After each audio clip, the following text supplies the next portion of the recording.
ہرپلجیو drama آفت بن چکا ہے بہت ہی زیادہ انٹرسٹنگ۔ اس کی لاسٹ ایپیسوڈ ہونے والی ہے بہت ہی زیادہ دھماکے دار اور بہت ہی زیادہ انٹرسٹنگ۔ جو دانیال ہوتا ہے وہ وڑیشا کے ساتھ شادی کرنے کے لیے ہاں تو کر دیتا ہے اور اس سے شادی بھی کر دیتا ہے۔ اس پر مختار جو ہوتا ہے وہ اس کی شادی بہت ہی سادگی سے وڑیشا کے ساتھ کروا دیتا ہے۔ وڑیشا بھی اس بات پہ زیادہ ڈیمانڈ نہیں کرتی اور نہ ہی کچھ بولتی ہے، کیونکہ اس کو پتہ ہے تمام گھر والوں کو میری اصلیت کا پتہ چل چکا ہے، اور اگر اب میں نے کچھ بھی کہا یا کچھ بھی کیا تو تمام گھر والے مجھ سے رشتہ بھی ختم کر دیں گے، کیونکہ مختار نے اس کو پہلے ہی کہا تھا کہ اگر تم نے دانیال سے شادی نہ کی تو ہم لوگوں سے کی طرف سے تمہارا جو بھی رشتہ ہے وہ ختم ہو جائے گا اور تمہیں کوئی حصہ بھی نہیں ملے گا، کیونکہ وہ تو تمہاری ماں نے پہلے ہی لے لیا تھا۔ اس پر جو ہوتی ہے وہ بہت ہی زیادہ حیران و پریشان ہوتی ہے وڑیشا، لیکن وہ شادی کے لیے ہاں تو کر دیتی ہے اور شادی کر بھی لیتی ہے۔ جیسے ہی رخصتی کا وقت آتا ہے تمام لوگ اس کو بہت ہی پیار سے رخصت کرتے ہیں، لیکن اندر تو اس کے وہی نفرت ہوتی ہے سب لوگوں کے لیے۔ جیسے ہی کوئی اس سے ملتا ہے تو وہ اپنا ایک دم سے اسمائل لاتی ہے اور پھر سے ویسا ہی فیس بنا لیتی ہے۔ جیسے ہی شفا اس کے قریب آتی ہے تو وہ شفا کی طرف سے اپنا فیس دوسری طرف کر لیتی ہے، پھر شفا سمجھ جاتی ہے اور شفا اس کو ہاتھ بھی نہیں لگاتی اور وہ پیچھے جا کے کھڑی ہو جاتی ہے، کیونکہ اس کو پتہ ہوتا ہے کہ جیسے میں نے اس کو معاف نہیں کیا اس کے بھی دل میں میرے لیے نفرت ہے۔ جیسے ہی دانیال اس کو گاڑی میں بٹھا لیتا ہے اس کے بعد وہ مختار کے پاس جاتا ہے اور کہتا ہے کہ آج کے بعد وڑیشا سے آپ لوگوں کا رشتہ ختم ہو گیا اور آج کے بعد آپ اس کو کبھی بھی نہیں دیکھ سکیں گے۔ اس بار جو وہاج ہوتا ہے اور مختار ہوتا ہے وہ دونوں بہت ہی زیادہ حیران ہوتے ہیں اور اس سے پوچھتے ہیں کیوں، ایسا کیوں؟ وہ کہتا ہے کہ میں وڑیشا کو ان سب سے بہت دور لے کے جاؤں گا اور وہاں لے کے جاؤں گا جہاں اس کو ان سب باتوں کی یاد نہ آئے اور نہ ہی وہ کبھی دکھی ہو، نہ ہی اسے کبھی غصہ آئے۔ وہ الگ رہے گی، دور رہے گی تو وہ خوش رہے گی اور اپنی زندگی اچھے سے جی سکے گی۔ اس بار مختار اور وہاج جو ہوتے ہیں وہ دونوں ہی راضی ہو جاتے ہیں۔ وہ کہتے ہیں ٹھیک ہے، اب تمہاری بیوی ہے، جو تمہیں صحیح لگے تم وہ کر سکتے ہیں۔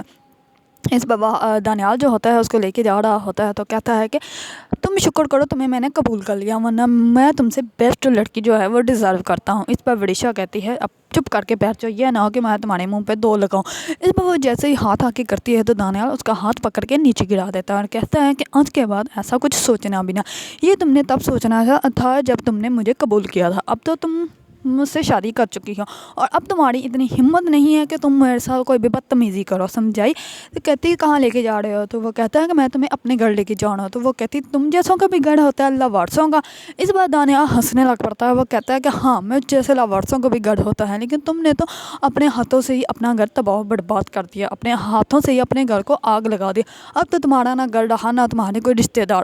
وہ کہتی ہے گاڑی روکو، مجھے یہاں سے گھر واپس جانا ہے۔ تو وہ کہتا ہے تمہارے تو اپنے گھر والے بھی تمہیں نہیں رکھیں گے، انہوں نے بھی تم سے رشتہ ختم کر لیا ہے۔ تو اس پر وڑیشا کہتی ہے کہ میں کہیں بھی چلی جاؤں گی، تم ابھی گاڑی روکو۔ اس پر دانیال جو ہوتا ہے وہ گاڑی کو لاک کر دیتا ہے، وہ کہتا ہے کہ گاڑی لاک ہے، تم کہیں بھی نہیں جا سکتی ہے، جب تک گھر نہیں آتا میں گاڑی نہیں روکوں گا اور تم مجھ سے گاڑی رکوا بھی نہیں سکتی۔ اس پر جو وڑیشا ہوتی ہے وہ بہت ہی زیادہ غصے میں آتی ہے اور اس کو بہت باتیں سناتی ہے۔ اس پر دانیال جو ہوتا ہے وہ بس ہنسنے لگ پڑتا ہے۔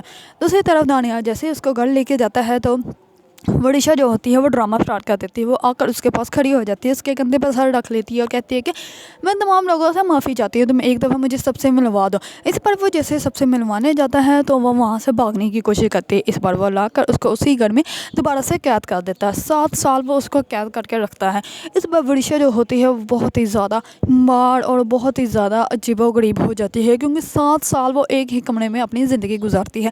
اس پر دانیال جیسے ہی اس کو کھانا دینے آتا ہے تو دانیال چٹکی بجاتا ہے تو وہ اٹھ جاتی ہے۔ وہ کہتی ہے دانیال مجھے یہاں سے نکالو، میں نے یہاں پہ نہیں رہنا، میں تم سے بھی معافی مانگ لوں گی، تم جس سے کہو کہ میں تو اس سے معافی مانگ لوں گی، لیکن دانیال اس کو نکالتا نہیں۔ دانیال کہتا ہے کہ میں آفس جا رہا ہوں اور جب میں واپس آؤں تو اچھی بیوی کی طرح تب تک مجھے تم یاد کرتی رہنا۔ اس پر وہ چلا جاتا ہے، جیسے ہی اپنی گاڑی کی طرف جاتا ہے تو وڑیشا بہت اونچا اونچا چلا رہی ہوتی ہے کہ میں یہاں سے بھاگ جاؤں گی، میں چلی جاؤں گی، لیکن اس کو یہ نہیں پتا وہ جس گھر میں ہے وہ گھر ہی ویرانے میں ہے، اس کے گھر کے پاس تو کچھ ہے ہی نہیں جہاں کوئی انسان رہتا ہو کہ اس کی آواز سن لے۔ اس کو کہتے ہیں مکافات عمل، اگر کسی کو تکلیف دیں گے تو انسان کو خود کو بھی تکلیف ہی ملے گی، اگر کسی کو ہرٹ کریں گے تو اپنا دل بھی ہرٹ ضرور ہوگا۔ اس لیے کہتے ہیں کہ انسان کو انسان بن کے رہنا چاہیے، دوسروں کو کی بھی انسانیت کو زندہ رکھنا چاہیے، اپنے اندر کی انسانیت کو بھی زندہ رکھنا چاہیے، کسی کو اتنی تکلیف نہیں دینی چاہیے کہ جب انسان کے اوپر خود آئے تو تب انسان سے برداشت ہی نہ ہو۔ اگر آپ لوگوں کو ڈرامہ آفت پسند تھا اور اس کے بارے میں نیو اپڈیٹ تو اب ملے گی نہیں کیونکہ یہ لاسٹ ایپیسوڈ ہے، اگر آپ کو میری ویڈیو پسند ہے تو لائک کمنٹ اور سبسکرائب کرنا مت بھولیے گا۔